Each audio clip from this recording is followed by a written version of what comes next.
Hello, hello. How are you? How's your mum? G'day, mate. Shall I throw a pip on the barbie for you?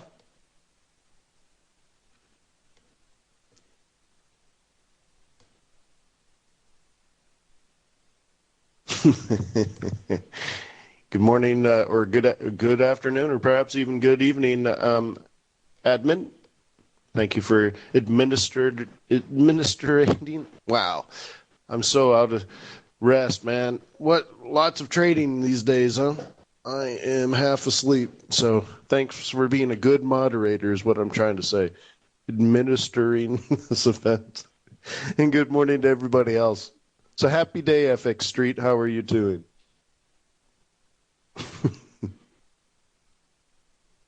Rocking it. Sweet. That's good.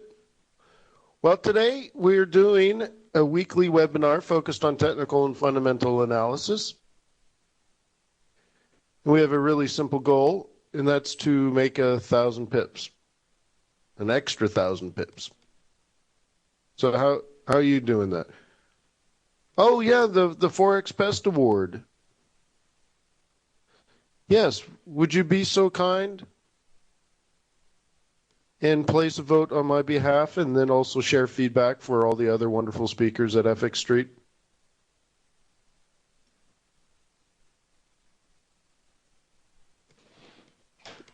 $570 pips more and done. Nice.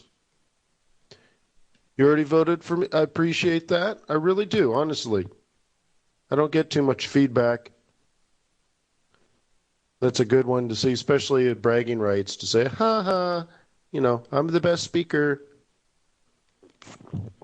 But it's nice to put it on the wall, and, it makes my children listen to me. Learned more about Forex in the last week than the entire time I've been trading. All thanks. Right on. Thumbs up, dude. Thumbs up. So, any success stories going? How are you guys doing? Has the last couple of weeks, last few weeks been good? Have they been bad? How are you feeling emotionally?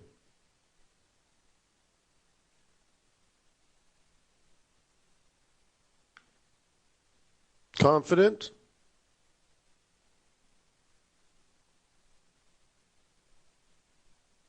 Anybody? Losing less, Artem? That's very important, isn't it? Stopping the bleeding is the first priority. A newcomer? Okay.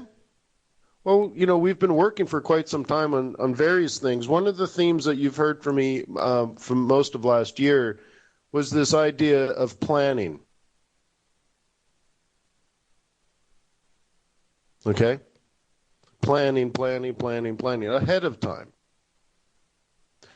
And what you should often do is start on a high time frame and develop a bias. One thing that we've talked about is you should know whether you're a bull or a bear. And there are times when you should look for potential reversals in that trend. And that's a lot more complicated. And we probably have done that just recently, just in the last 48 hours. But nonetheless, that's the theme where you develop a strategy or a bias.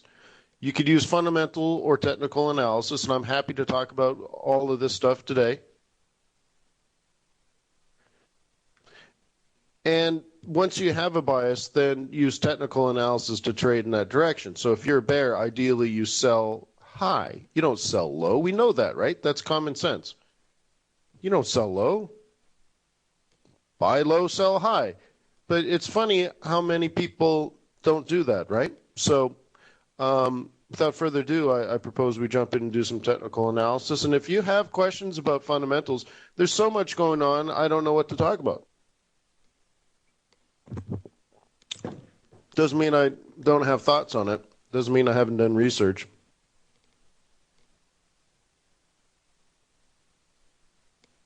Okay, so for example, let's just start with the stock market. This is what I did 2 days ago.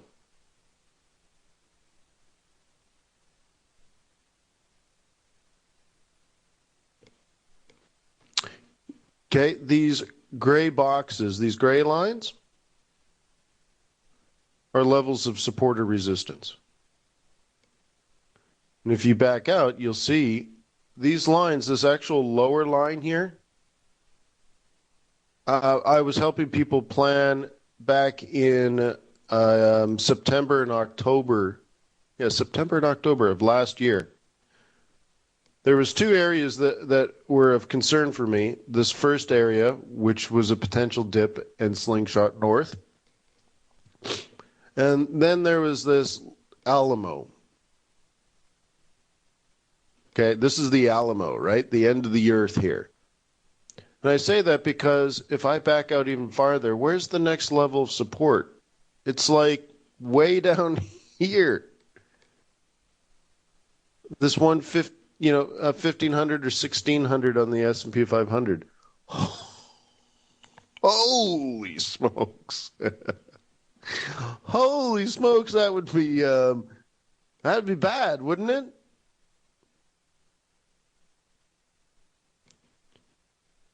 So is it time to freak out? What do you think we should do here, guys? Time to freak out?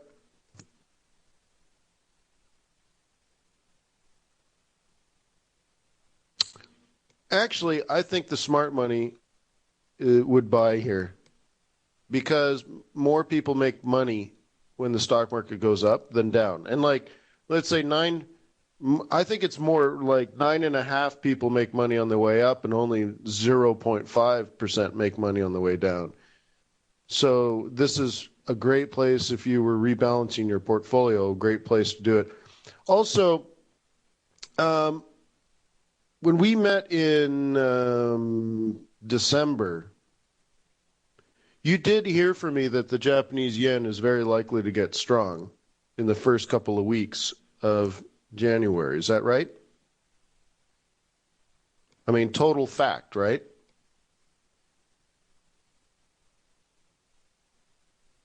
Right? Actually, Andy says, and then third week of February. It's more like for third week of February and all of March. Or not necessarily that they have to get strong, but you need to be ready for them to get strong. So isn't that fantastically interesting that the USD yen drops like 1,000 pips, right? From 125 to 115. It's not quite that much, but let's say 800 pips. Funny, right? Funny like a clown, right? But so part of this is that there is a natural ebb and flow. There's a natural seasonality to Forex, but also that you should plan ahead.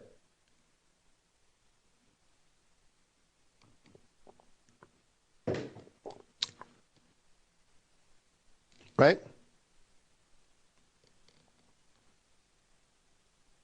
So anyways, there's the U.S. stock market, and it turned green exactly where it's supposed to turn green. And I have it not staying green forever, so I kind of have it coming down Monday, and then Tuesday, Wednesday, Thursday, and then, double bottom, and then work our way up. So I don't think we're out of the volatility. I just hope, I know it's not a strategy, but I hope we're done with the lower lows. We wiped out a whole year of trading, and the TV channels, CNBC and Bloomberg make a big deal of it, but I'm like, well, you guys complained that nothing happened, so, on TV you hear a lot like 2015, like nothing happened, nobody made any money. I'm like, well, if you're a Forex trader,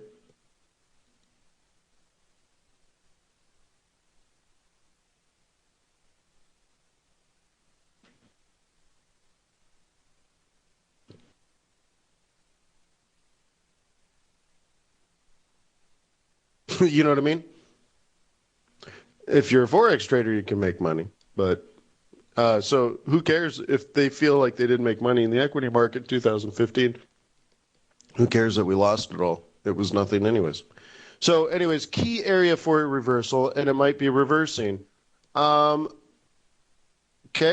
what can we watch for a risk on, risk off mode? What kind of thing should we watch? And that would be the stock market.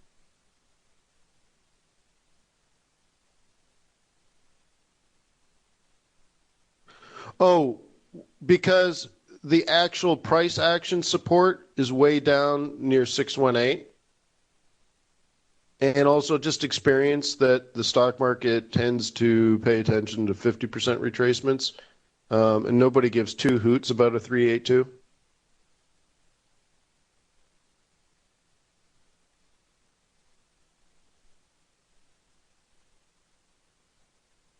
Okay. So let's look at this move today. Okay. Double bottom at a reversal pivot, right? Followed by another interesting day of boom.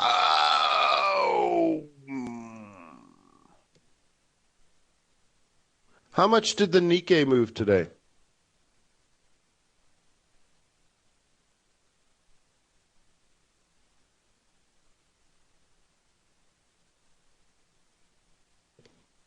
%6.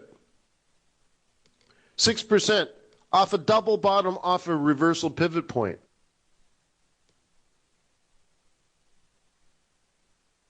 Isn't that pretty? That's risk on mode, right?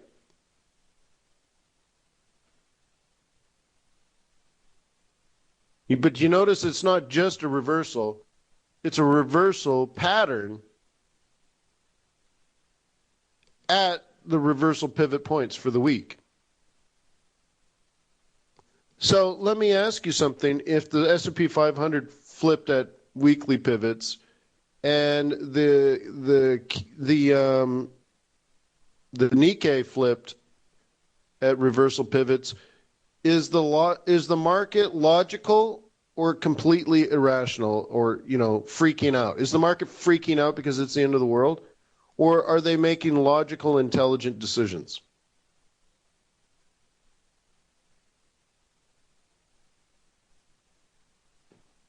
Well, it's an important thing to know whether you should be freaking out or not, right?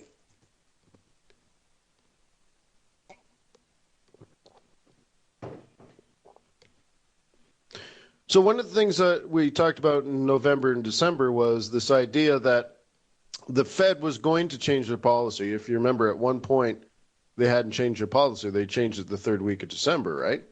So going into that meeting, this idea was when the Fed raises interest rates, if you were a portfolio manager and you held a portfolio of stocks, you've been in a portfolio that would be advantageous to economic conditions of zero interest rates, right?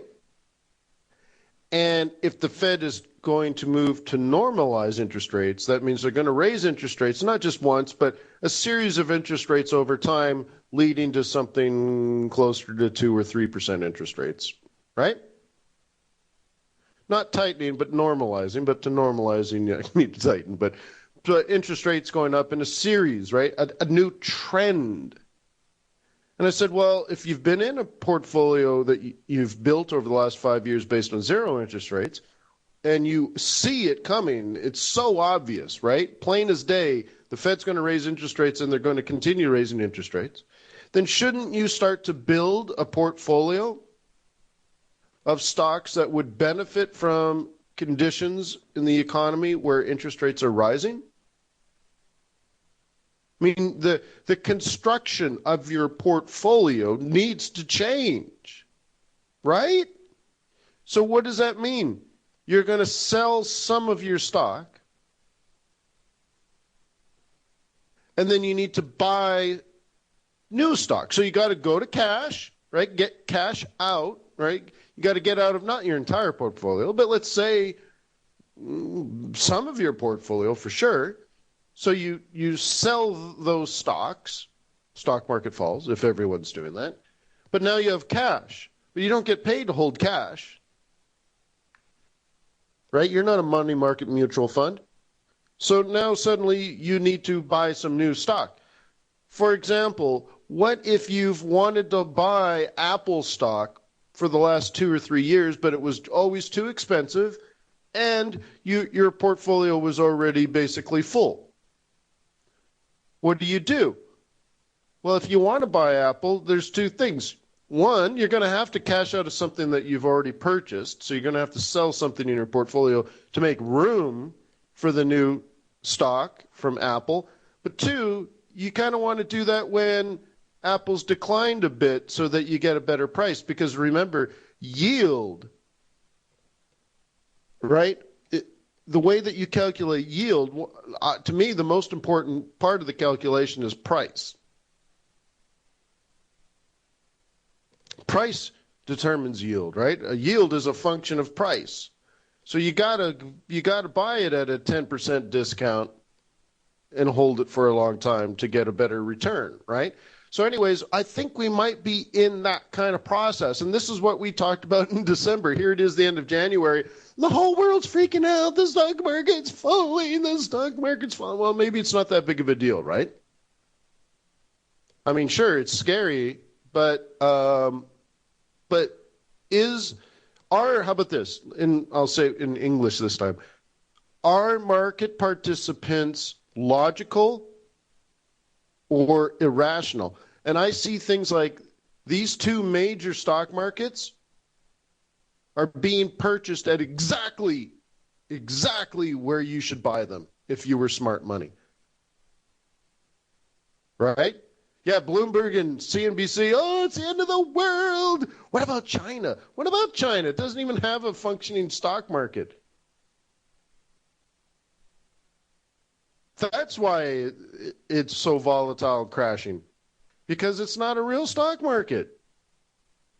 That's not an indicator of the rest of the world. If you're a large institutional investor, you're not even allowed to exit your positions. How about this, guys? If you're an investor and you have $1 billion, would you like to buy the Chinese stock market knowing that it's against the law to get out? You can only buy, and you can never take profit? Never take profit. It's against the law to take profit. So why would you buy? Well, I wonder if that has to do with why the stock market's falling. That there's no incentive to buy it. Maybe that's part of the issue. Right? Right? Yes, so whatever. So let's all freak out about China. You want to save China? Save Europe. I've been saying that for a long time. The People's Bank of China should send money to Europe, fix Europe.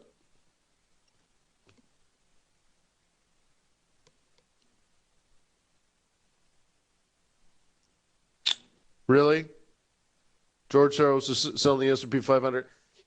George and I have very interesting paths, and we're usually going in the opposite direction, but over the course of time, we usually both make money. Now, I have my photo on a board of, on my, an annual report back in 1995. Where were you guys in 1995?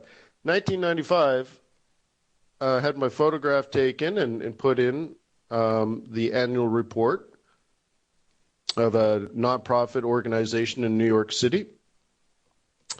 And on my page is the officers and directors of the organization. On the other side are the other, senior board members, and George Soros was one of them. So I have that buried away in my stash somewhere. Me and George Soros in an annual report together on the board of directors. It was pretty cool. But so anyways, yeah, I was only 9 years old, but, I was a prodigy.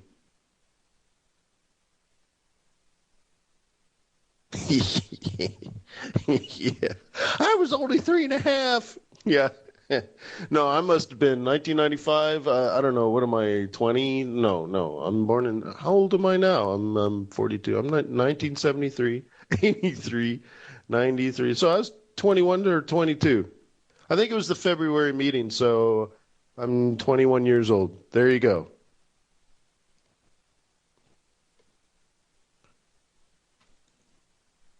Yes, instead of doing drugs and partying and skipping school, I was working on boards of directors, too busy for all the drug stuff.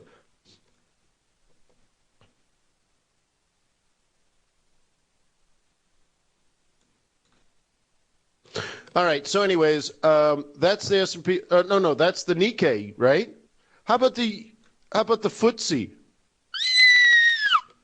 Look at that.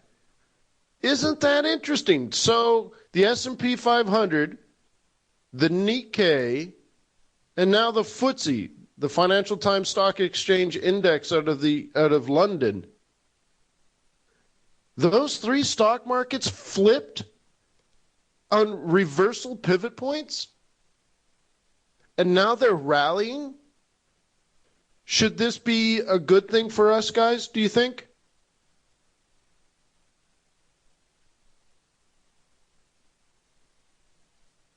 Forex girl. Forex girl says smart. I'm getting a T-shirt from school, and it says "Wicked Smart" on it. I can't wait to get it because it says it like it's spelled like in a Boston accent. Wicked Smart, and a little Harvard thing on the shoulder or on the arm. Wicked Smart. Park your car in Harvard Yard.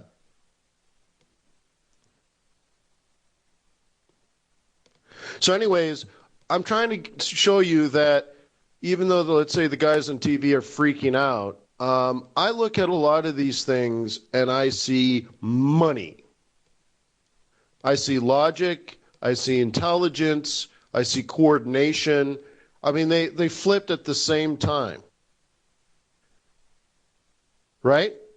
And then there's also this idea that, Draghi is finally thinking about discussing additional quantitative easing. Now, that is something I have joked about over the years, right?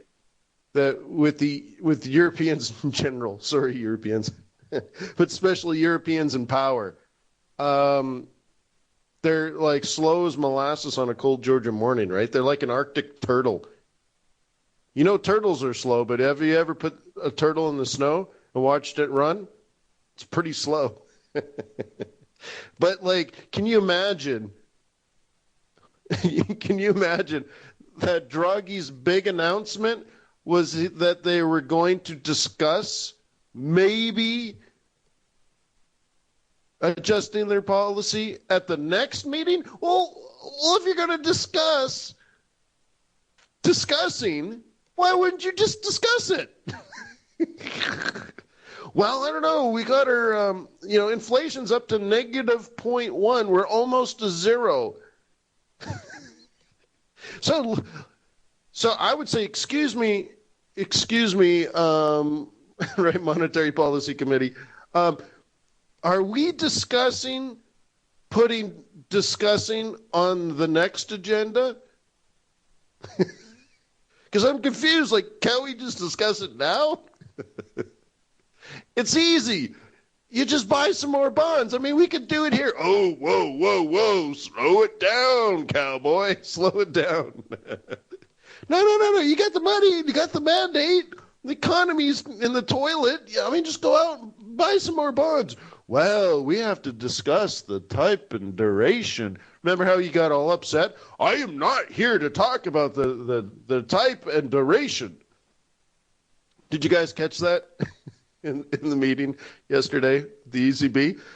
I am not here. I wish I could do it I am not here to. I go from Italian to French instantly. But anyways, yeah, they don't want to talk about what they're going to buy. Well, why not?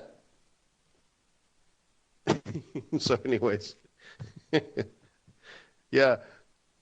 So anyways, that prolongs things. I think the euro should be weak, and I think it'll get weaker as we move towards the March meeting of the ECB.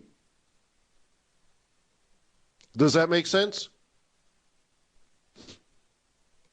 But I'm hoping we come back in a week. Will you be here next week, next Friday?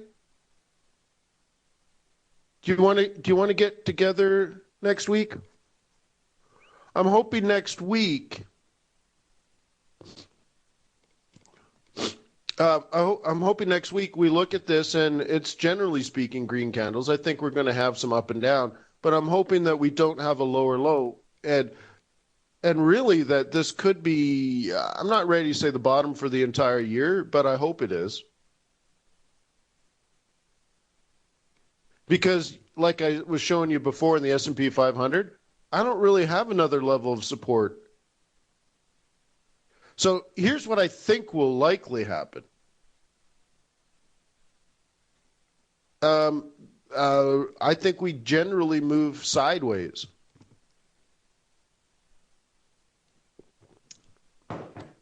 Okay? If we get better than expected GDP data out of the first and second quarter, then by September we will probably be cornering the market on the Great British Pound. As stupid as that sounds now, how long have I been talking about that? Can anybody confirm? Was it last summer? Was it May, maybe? August? So, yeah. And so what we're waiting for here in the first quarter of 2016 is a shock. We're going to be shocked by a dramatically improved GDP. If that happens, it's been recorded and it's on the internet. All right, so it's even been recorded, right? So I've only said it like 100 times, right? But anyways, if we get that data, I'm only projecting based on fundamental analysis because I actually know how they calculate GDP. So that kind of helps, right? So GDP comes out, and not preliminary stuff. I need like the hardcore official GDP, okay? And it's going to be much better than expected because analysts are stupid and they don't actually crunch the numbers. I know you think analysts are supposed to crunch the numbers, that almost by definition, right? What do? I analyze. So how'd you come up with the number? I guess. But the world's going to be shocked. Just calculate the GDP yourself, and it'll be better than expected. Okay? And if that's good, that's going to change people's attitude about the Great British Pound, which we've sold horribly, right? We just crushed that currency. That might be over now, by the way. So anyways, if good GDP comes out, that'll be interesting. And then that gives something for Carney to talk about. Okay? Especially if oil prices stabilize, because then they don't have to worry about that. And imagine next year, guys, if, let's say, oil stays somewhere between 30 and 50 bucks for the entire year. The next year's GDP will increase because you won't have 40% decline in inflation, right? You see what I mean? So lack of deflation is the beginning of inflation because we're looking at year-over-year numbers, right? So what if this year the input going into the calculation is minus 40%? And then next year that same number gets dropped off and, minus 40% on oil prices suddenly becomes zero. Well, zero's not dramatic, is it? But dropping the minus 40% is huge, right? And all of a sudden the number looks really good because it's year-over-year type stuff. Interesting, right? So even next year could be ridiculous. But anyways, so Mark Carney starts talking about oil prices are stable. He thinks there's going to be inflation in the future. The job market's improving. Real estate's improving. And boy, did you see that GDP? It's hard fact is what he's going to say. Hard fact. So now he starts talking about good things. 6 months of him doing that will lead to a rise in interest rates at the Bank of England, right? Right? So I've already said, Forex Cal, that it's going to be like September, October kind of period, right? Based on that stuff, if we get that data. I hope you don't mind me going, I think this is a little more advanced. Maybe it's so simple it's advanced, and we're so advanced it's simple. But we're actually calculating and thinking about the politics of what needs to happen at the banks and stuff, right? But what happens in April?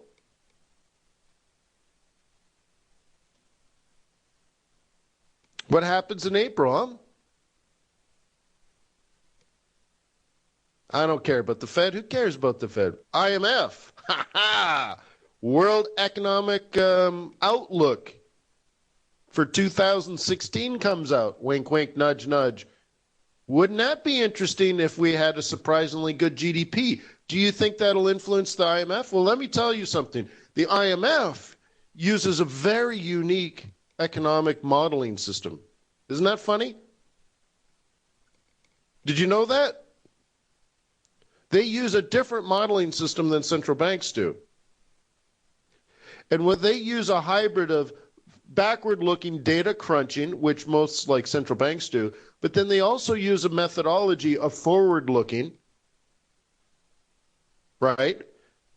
And they're going to take the surprisingly good GDP and make a big stink about it. And they're going to come out and WEO in April is going to be big thumbs up from the IMF. They're going to say lots and lots of good things about the UK economy. And probably on that day, if you're not already in the British pound, you should probably seriously consider it. Because that's going to, for sure. What do you mean, what pair? Who cares, Nick? How about pound Swissy, pound Turkish lira? Right? Just not pound your mama.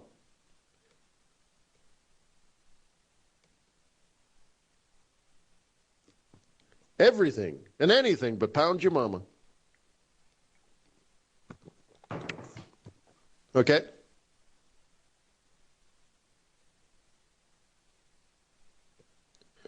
Well, I'm going to run for emperor, but you can start voting today and at least, place a vote on FX Street.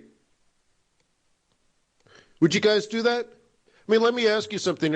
I know you're dying for technical analysis. Well, I'll get right back into technical analysis. But are you getting this kind of data and information from other speakers? Because honestly, I really don't know. So if this is unique and powerful and insightful, then I'd appreciate that feedback through voting, right, on the FX Street list.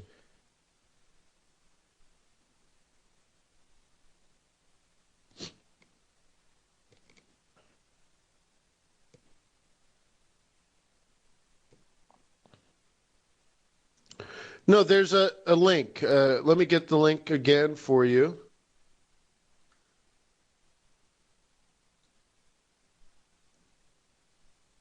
This is from the moderator.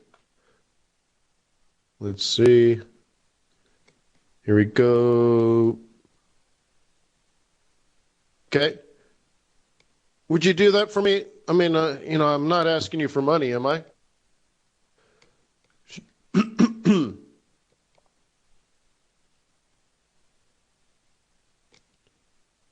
Right. Oh. Administrator. Oh. Oh, I see them. Yeah. Okay. Yeah. No worries. No worries, admin. So,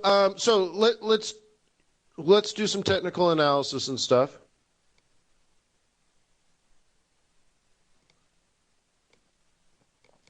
So, anyways, no reason to freak out. Let's make some money is the idea now, right? Let's make lots of money.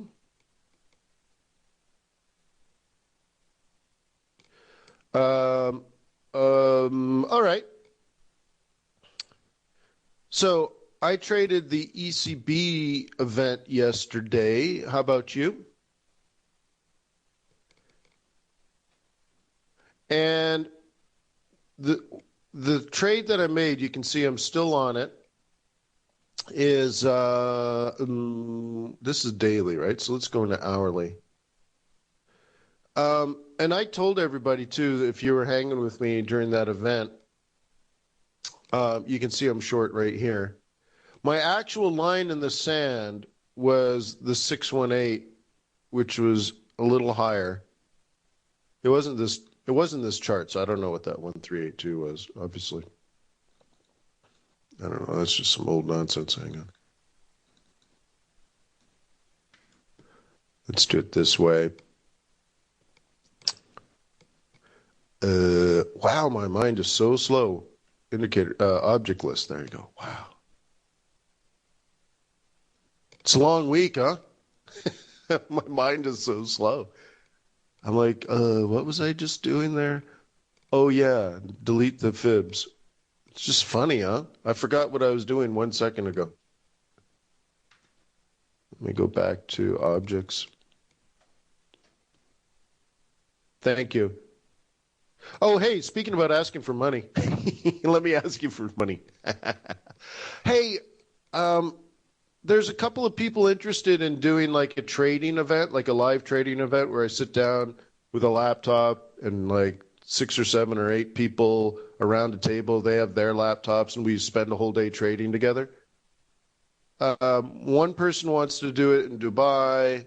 The other person wants to do it in Singapore. Oh, here they are. Is anyone interested in, just throwing in some money? I wouldn't make any profit. I would just cover my travel expenses. That's all. I mean, that's my promise to you. That's fair, right? So I don't know what it would cost you, somewhere between 500 and $1,000, depending on how many guys there. But I'm willing to fly out to the other side of the world and sit down, and then I'd like to see the town one day, right? Do some trading one day, and then just come home. I mean, just pa-chow.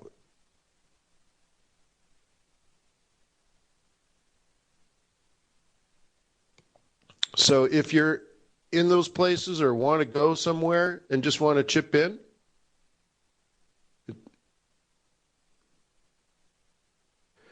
see, make it 1 week. I can't afford that kind of time away from focus.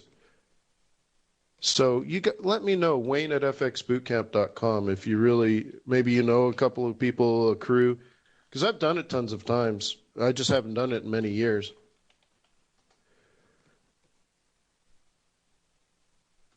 So if you want to do that, whatever, we'll make it happen is all I'm saying. So anyways, going back to the euro, I was just trying to clear out that there was a fib in there. So what we did yesterday is I had identified a couple of places I wanted to sell. I told people at the end of the webinar that I want to sell the 618, was actually this upper area. What I wanted to sell was here. But I wanted to make sure I was in this one. So I pulled the trigger here, which wasn't a 618. It was a 50% retracement. So I ended up selling there, and it went up, and it came down, and currently I'm profitable.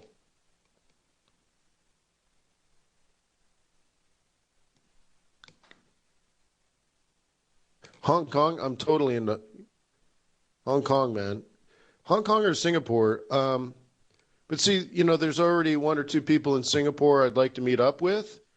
And, I already checked out the prices at the raffles. See, one thing leading to this conversation is I looked at the at hotel rooms at raffles and the hotel rooms at the, when I'm in Dubai, I like to go to the Ritz-Carlton in the Marina because there's a nice cigar shop across the street.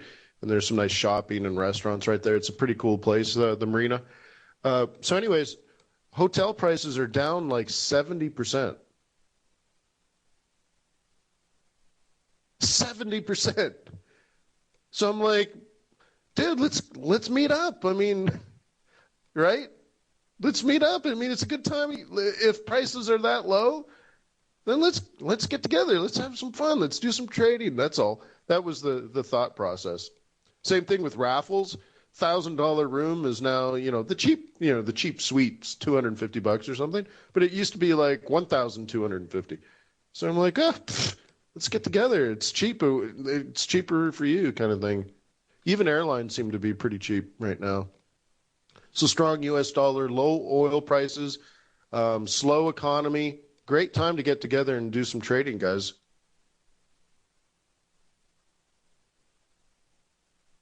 So I don't know. Let me know if you want to do it. Like I said, I'm not going to make any money on it. That would just be rude. All right. So, anyways, so there we are. The trade plan that I put in here was a 150 300 OCO.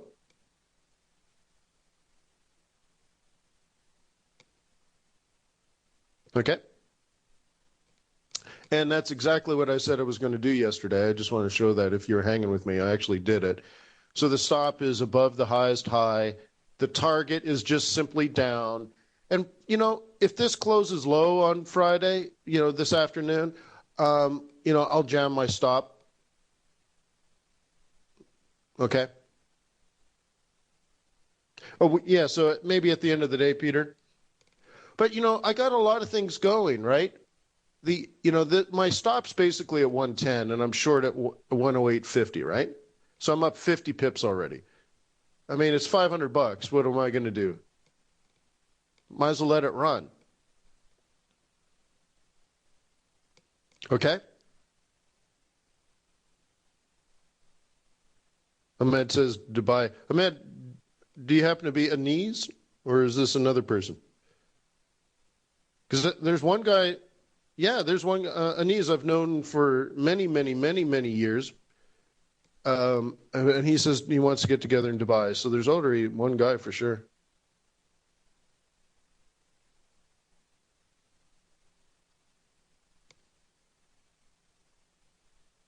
Oh, Buzz. Okay, cool. Yeah. So, anyways, make it happen, guys. If you want to do that.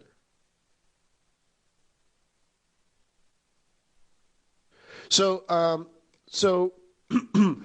the way I look at this is I have the ECB telling us that they're going to announce additional quantitative easing, and that some traders are going to front run that decision, right? Sell the rumor in this case, right? Sell the rumor that they're going to. And then, of course, the Fed is in the opposite. They're raising interest rates, right? So I kind of like this fundamentally.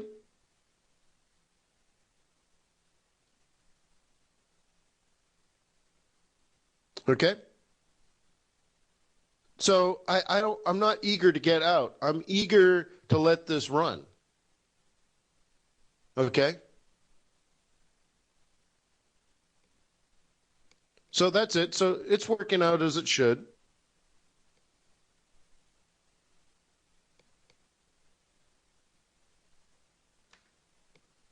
And hopefully we get new pivot points next week, and then this just keeps going down, down, down.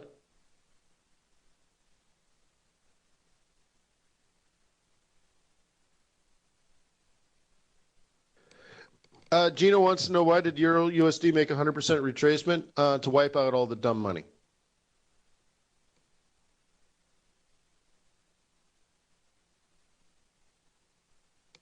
Okay. That's it. Simply put. Yen.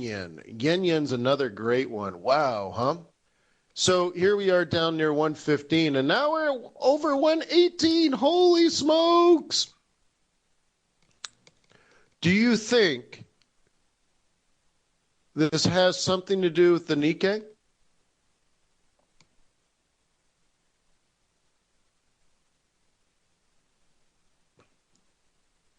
Okay, the Nikkei is up 4% today.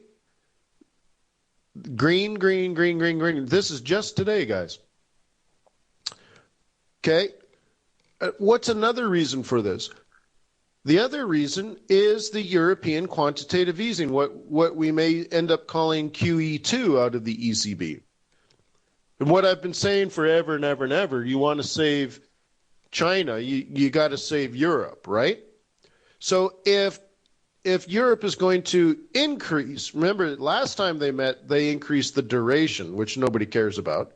Now they're talking about raising the amount every month, right? Which is a much bigger deal. And so if they do sort of like a QE2 where they're adding more money per month, a significant amount, then that's going to help the entire world. Because instead of sucking down enthusiasm, right, they will be adding to a brighter future for the entire world. First of all, they're going to fix their own problems. But then the second part is once the average Juan has a decent job and is saving some money and paying down some debt, eventually he's going to buy an LG TV. Right?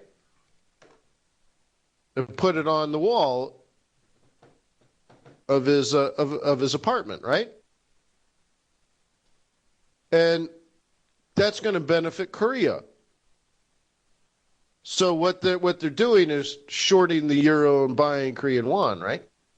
So anyways, when we get there, that puts Korea back. If they buy stuff from China, they want buy some laptops. That's going to help China. Even if they're buying, Apple iPads, they're still going to help China. You see what I mean? And then we're going to need natural resources. We're going to need iron ore and coal and steel and lithium and so on and so forth. So everyone, right? Where does lithium come from? Ecuador? Right? Oil is going to come from Canada. Soybeans are going to come from Brazil. Iron ore and coal to make steel is going to come from Australia, so on and so forth. And suddenly the whole world is functioning because then those economies start to improve. Okay? Now, I'm talking about a 10-year cycle here. What happens from oil from Iran? I'm so happy. There's so many billionaires that have been locked up in Iran, and now they need to do something with their money. So let me say, if you're a billionaire from Iran and you need some foreign exchange advice, I'm available.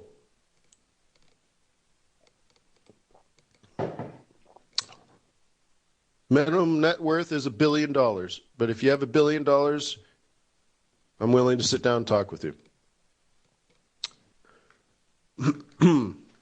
So anyways, all of this is very, very interesting, guys. And the reason I started out with this sort of big, long, fundamental discussion, first of all, market psychology and even trader psychology, right? I think the market's logical. I think the CNBC and Bloomberg's trying to make it illogical and emotional so that the amateur trader's freaking out, but the professional trader's just identifying areas to buy. Okay, so the next step then is, was there a change in direction? Was there a change in trend? And, well, I have some areas here that we've identified. By the way, look at the retracement target. Nailed it. High five. Thank you very much. Notice how it didn't reverse at the reversal pivot. It reversed at my target.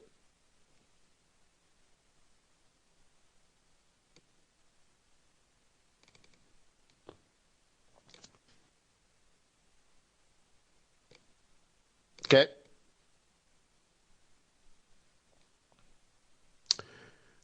But then, wowzer. So do you want to make a big deal of this? Let me move around. Okay. How many people do you think wanted to sell pound this morning? Because they've been selling pound day after day after day after day after day after day.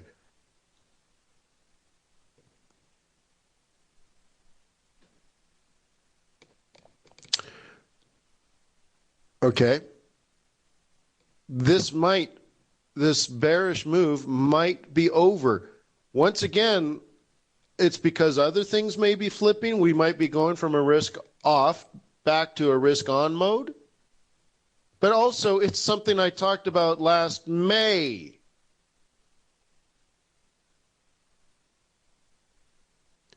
So I'm not ready to say that that's happening, but it's kind of funny how this is occurring. And on this time frame, that looks pretty bullish, right? Because the most important part of this, and let me get rid of my fib here. The most important part of this chart is actually the reversal pivot. Okay? This green area is the most important part. Because the way that I trade is I look for support and resistance first and foremost. So you can have oscillator rollovers and moving average crossovers and all these different things that people use to trade. But if you don't have support and resistance first, it's all irrelevant. Right? Your money will be assimilated.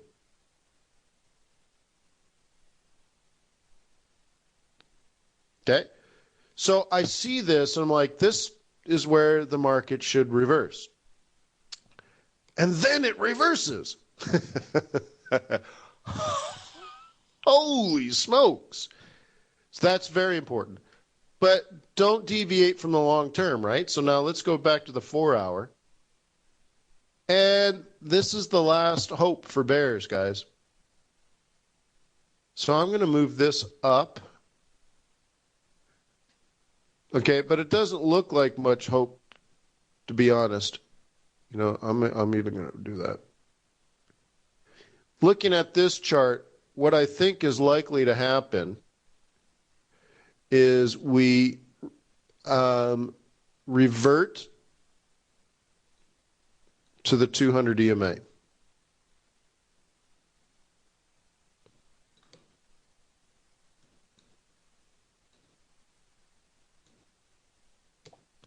It might take all next week to do it. Okay. The only other hope along there is you see this monthly. If you're still a hardcore bear, you need to be ready for this Monday or Tuesday. So now let me go in to the 4-hour again and show it to you here. Okay. If you're a hardcore bear, then maybe on Tuesday, we're going to drop this. Now, you need to decide what you are now.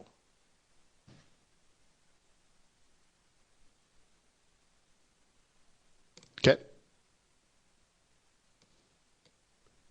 Buy around 14...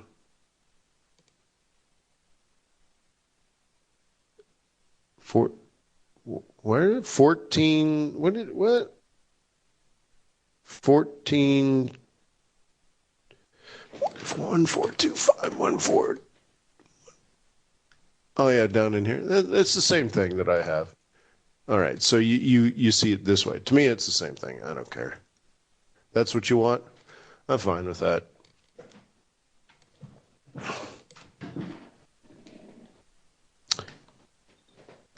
Okay, that's fine. I have no problem with that.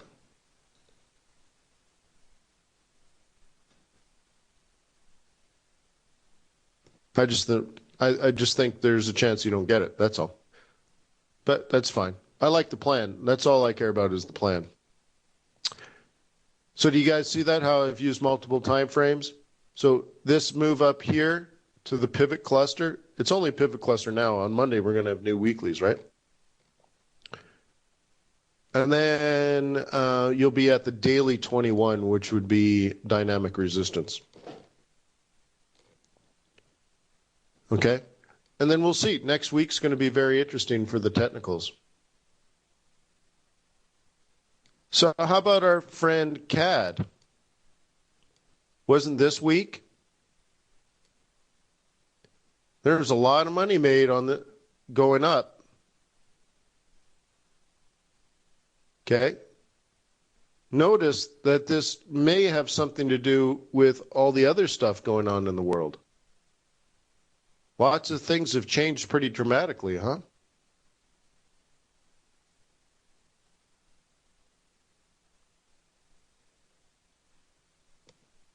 So let's go to oil.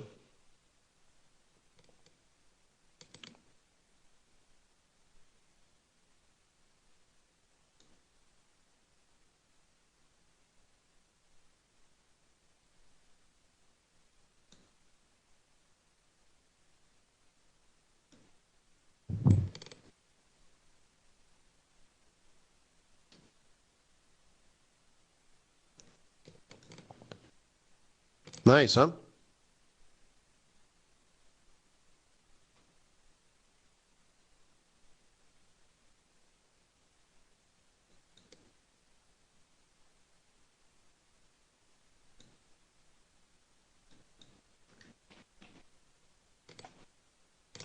Do you think this is something you should be watching? Let me get rid of this fib.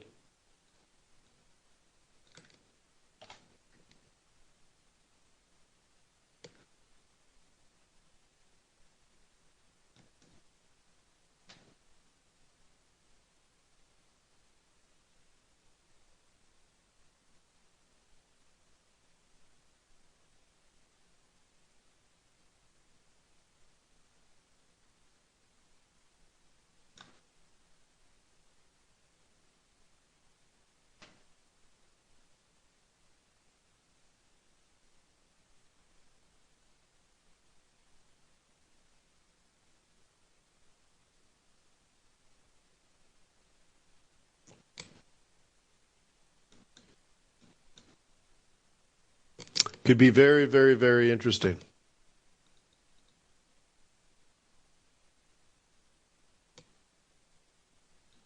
So I wonder if the cloud is going to hold this bearish.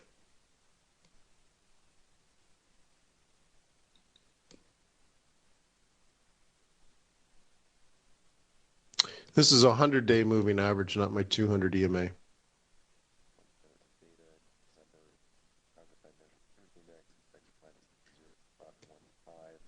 Can you guys hear the guy in the background?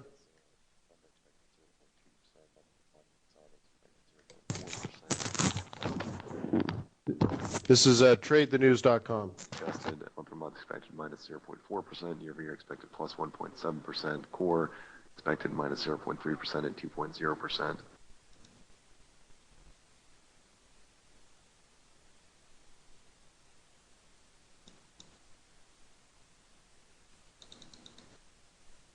So oil prices going up. Look what happened to Norway. Norway skyrocketed. Do you guys use Norway to trade oil? Chicago National Activity Index in just a few seconds. Everybody trades CAD, but you should consider Norway. Q2 is a little lower than expected. Canada retail sales 1.7% for November. Month-on-month is 1.5% higher than expected. Ex-autos at 1.1% is higher than 0.4% expectation. CPI in Canada minus 0.5% is 1/10 lower than expected. Month-on-month non-seasonally adjusted. Year-over-year 1.6% is also 1/10 lower than expected. Core CPI minus 0.4% is also 1/10 lower than expected, but year-over-year 1.9%, 1/10 lower than expected as well.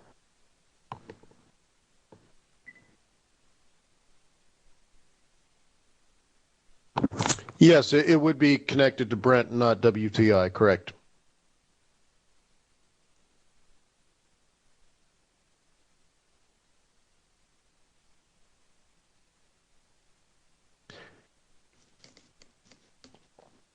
The difference between Brent and WTI is obviously from Texas because it means West Texas Intermediate, right?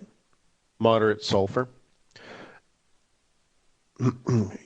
Built on Eastern Texas is, built on salt domes.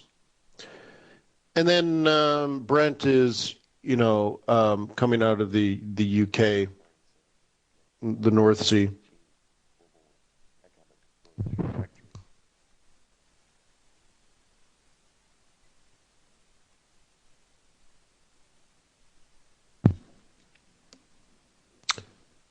All right, do you have sound? Do we expect dollar strength? Yeah, well, fundamentally nothing changes, right? So now we just need to see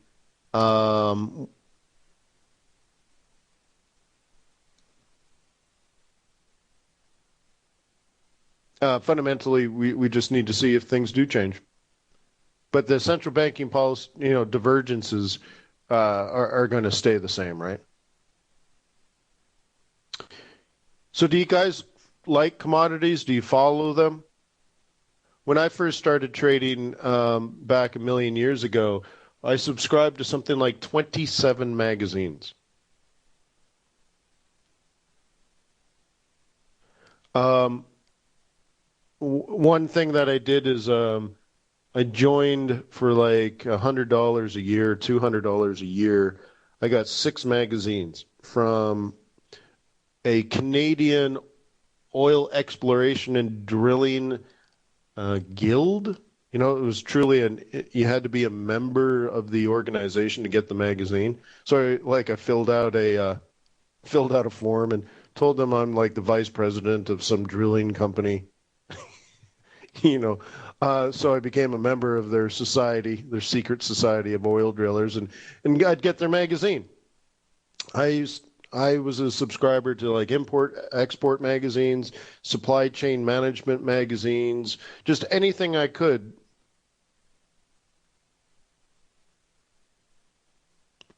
So now I'm an old man, and I've been licensed and registered as a commodities trader and all that kind of stuff. Now I'm actually taking a class on the oil industry. So I'm actually studying at Harvard. I'm reading thousands of pages on the oil industry. We have 3 textbooks for the class. If you look at the syllabus, it's like week 11, read 1,000 pages and then write, a paper. We have to write a paper every week. Every week. I'm like, really? That's a lot of papers. Don't you miss college? Read 1,000 pages in just a few days and then bust out a paper. But it's all about the oil industry. Isn't that interesting? So I'm like, I'm not sick of it yet, guys. I'm still eager to get better and smarter, bigger, stronger, faster.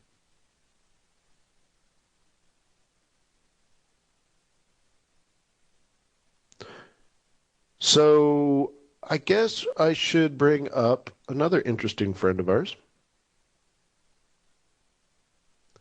Debista, I'm so tired. I'm ready to go to bed right now. It's 8:30 in the morning, and I'm exhausted. I'm, I'm living on adrenaline, buddy. Right? But there's no pips for the week. So here's another interesting phenomenon. When the world was risk-off mode, the Kiwi dollar got crushed, huh? And just recently, we've had nothing but bad news for New Zealand. The U.S. the Department of Agriculture in the United States of America came out with their annual crop report, what was it, 2 weeks ago? Do you guys read the crop report by the U.S. Department of Agriculture, or is it just me? And in that report, which they talk about all kinds of things, wheat and, frozen concentrated orange juice, but they do talk about the dairy industry. And the U.S. government expects dairy prices to fall another 6% in 2016. Good to know if you trade the Kiwi dollar. I also track, as you guys know, the bi-weekly Fontana auctions for global dairy prices, which is interesting because they actually go to an auction and bid on it, not just milk and butter, but, lactose, and I guess that's used for certain things. It's really in trouble. But the interesting thing is that should crush the Kiwi dollar, and it did. As you can see, this was probably the U.S. crop report. It seems about right. I think it came out on a Wednesday. And then, wow, look at now. Wait, no, it came out the week before. I thought it was on 4-hour charts. So it was back here somewhere. But anyways, nothing but bad news, let's say. No good news for New Zealand. But just suddenly, it's skyrocketing when sentiment may be changing. And that's the ultimate carry trade, isn't it, guys? Kiwi yen, Kiwi Swissy, so on and so forth. Was it January 12th? So 10 days ago? All right.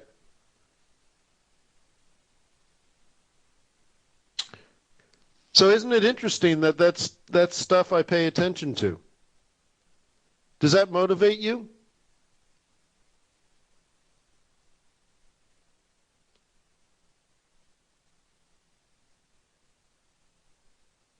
I hope so. Some people might just quit and say, "Oh, wow, that's what I have to compete against." Pfft, there's no way,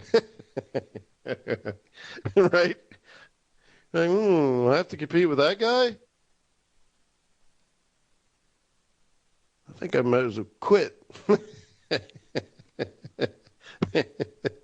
but uh, but I hope you love it, guys. This is such a great job. You know, this is such a great job, man. This is cool. Trading's awesome. It, it's becoming after 10 or so years or well, wait, I've been doing webinars at FX Street for 10 years. So I don't know. I've been doing this a while, but I'm kind of getting in this mode now. If you want to know, like, sort of the process that a trader goes through, I'm kind of in this mode where I've seen everything before. I've seen it all, like 2 or 3 times. And it's cool because you after a while you get freaked out a lot less, but you can also prepare a lot more. And like I said at the beginning of the webinar, I really encourage you to prepare. And when we sit down on when I sit down at my charts, I'm never looking at what I'm going to do today. And I hope you pick that up. I'm not concerned about today. I've already made my plans for today. I did it yesterday. So I'm always looking at, like, what's the next new thing? If I'm a bull, where's the next level of support? Where's it going to retrace to? If I'm a bear, well, when it retraces up to resistance, where is that? Where's the next 1 or 2 or 3 levels of resistance? And I'm always thinking about tomorrow and preparing. And it's, I don't know, it's a liberating process, I think. It's very difficult to be consistent when you're sitting down chasing price. You sit down, you're like, oh, I think that's a double bottom. I think, oh, pow, pow, pow, pow, pow, pow. Oh, look at the big red candle. Pow, pow, pow, pow, pow. Oh, look at that. You see that? Canadian GDP. Pow, pow, pow, pow. Throw down some trades. Have you come to the conclusion that that may not work? I mean, how long have you tried that? A year? 2 years? 3 years? How long will it take until you realize that it just doesn't work that way? Oh my God, look at that. Oh, trade, trade, trade, trade.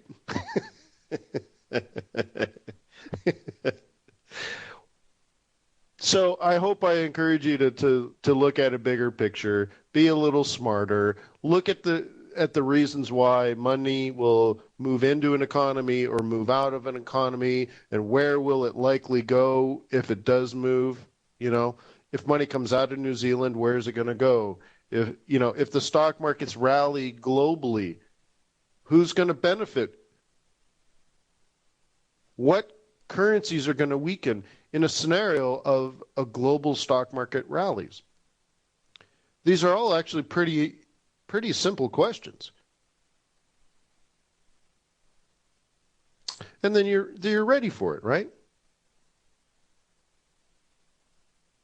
And it's a really good gig once you get a hold of it, but it's a fight, it's a battle. It's not an easy one. And what I think you'll end up also learning is that there is a dance between long term and short term. I don't think you can be long term only. And the reason for that is there could be periods of 3, 4, 5 months where, generally speaking, nothing happens. Right? Like if you look at USDN in 2015, at least 6 months, nothing happened. So there's a fine line of trading. If you're going to trade it, in that case, you're only going to get shorter term trades. And that could be, hourly chart, 15-minute charts. You're day trading. But then there are times when day trading is not the right strategy. And getting in a trade and allowing it to run, and then getting in another trade and letting that run, and having, let's say, 10 or 20 or 30 trades open, all running, is a much better strategy than day trading. Because at some point, you're making, hundreds of pips a day or thousands of pips a day, and you can never do that, day trading, 3 trades a day, right? So there's sort of a balance where you need to do both. You need to be good at both. You need to understand market psychology like we talked about today and be prepared and see really get to know what the technicals mean. What will it make other people do with their money? Remember, the markets are great because it's not opinion. Markets are great because it's money.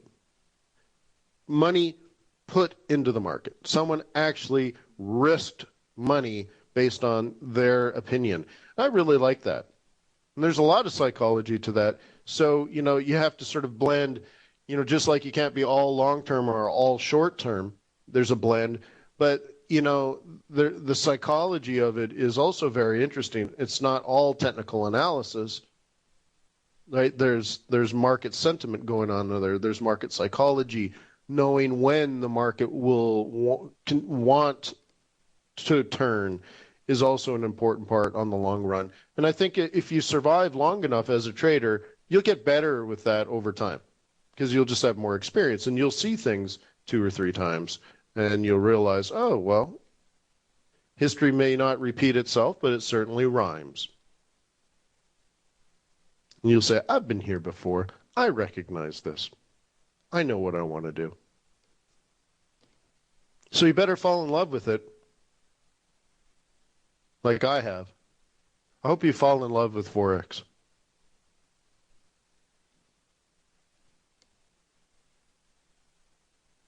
And I've fallen in love with you, so I hope you love me back. Please place a vote on the FX Street survey. It's pretty much the only time of year I even get feedback from you officially. So that'd be really cool. So if I come in last place, I'm going to go somewhere and cry.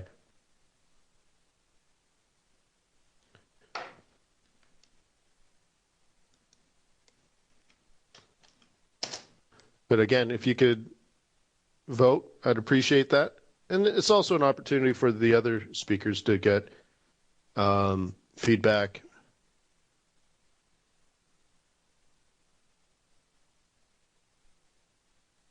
Yeah, well, I appreciate that. So, peace on earth. May the pips be with you. May your profits be above average.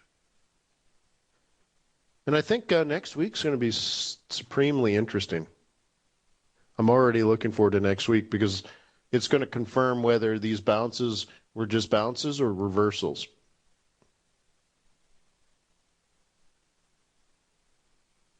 So again, thank you if you voted for me. I do appreciate it. Honestly, it's an official way to get feedback.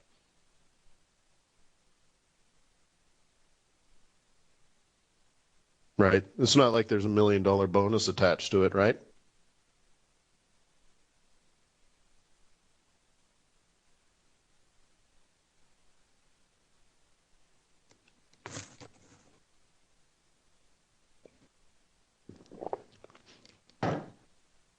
Oh yeah, and like I said, if you're if you're interested in meeting up in Dubai or in Singapore,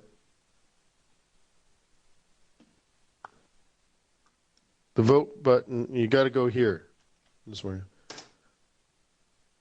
Seriously, is anyone like in Dubai? Like, what if I was out there next week? Like, seriously, what if I flew out there in a week from now? We're sitting around a table trading from our laptops.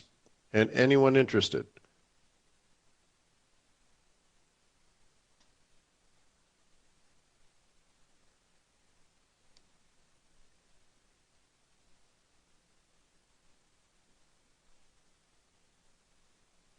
Right? I know one person said yes, and I think three people here said, well, maybe Dubai.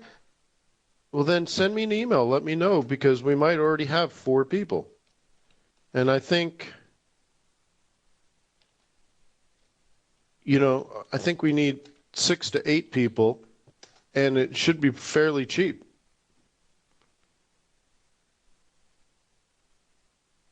I don't know. Like, that would be, I just email the group and we would come up with a time.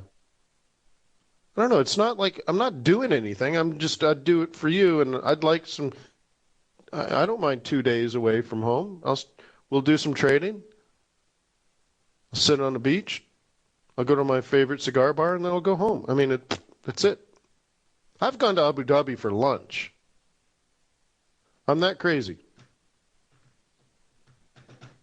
I've flown from Atlanta to Dubai and then drove to Abu Dhabi, had lunch, drove back to Dubai, got on a plane, and come home.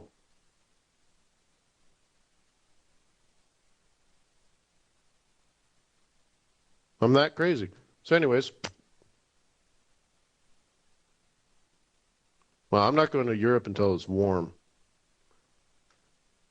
Yeah, if you guys want to go to Lucerne or Como in June, maybe.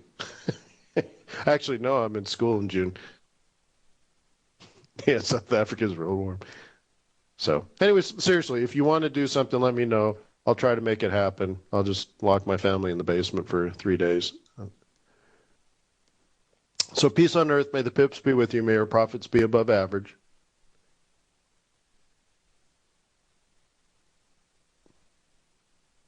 Yeah, Dubai. Yeah, Dubai is a good one. Dubai is easy.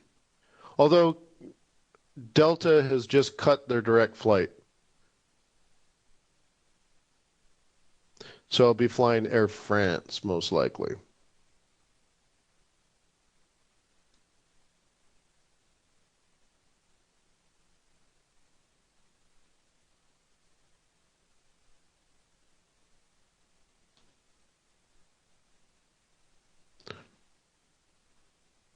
Sure, Roger. Look, get get 8 guys together, and I'll go anywhere warm. How about that? Just want to get out of the house for a couple of days. That's all. I don't go on vacations, so I like working stuff. So I want to work with some traders. I don't care where. Just got to be warm.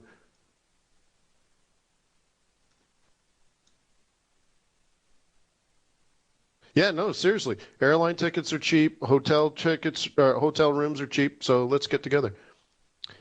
So I'll see you guys later. Email me if you have ideas. Wayne at fxbootcamp.com. And without further ado, or whatever, have a wonderful day. Cheers. Thank you, admin. Thank you, FX Street. You're beautiful. Be good.